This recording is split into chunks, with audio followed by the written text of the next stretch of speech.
What's up, everyone? Welcome to Program Your Remote. Today we're going to take a look at how to change the cabin air filter on a 2022 Acura MDX. Like I said, we're going to be working on a 22 MDX in this video, but it will be the same on several different years. So the cabin air filter is located behind the glove box. In order to get to it, we need to open our glove box. Now, if we take a look on the right-hand side, we're going to see this dampening cord right here. And it's just on a loop on that thing. So what you need to do is pull down and then that loop will come off. So I pulled down, I know my fingers are in the way a little bit, but then you can see the loop there. And you can just let that go. It'll retract up into there a little bit.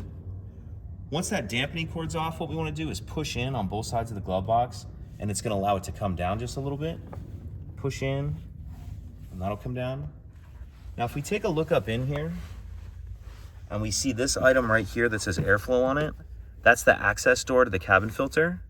And there's these two clips on either side. You need to push both of them in, and then that door will come off like that. And now we can see our actual filter right here. And I don't have this filter right now. I need to come back to it.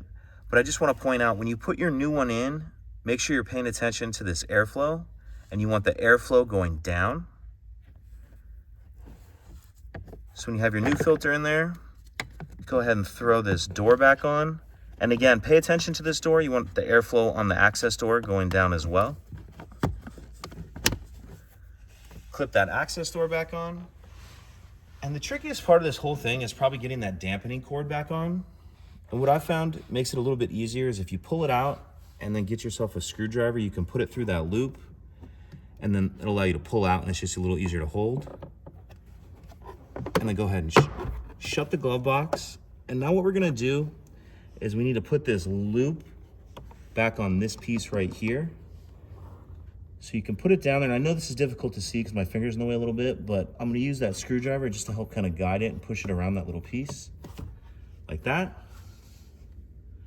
And once you get that back on there, go ahead and close our glove box, and that's it. Pretty simple. If you have any questions, please let me know. If you could take a second to like and subscribe, it helps us out, and I'd appreciate it. Thank you.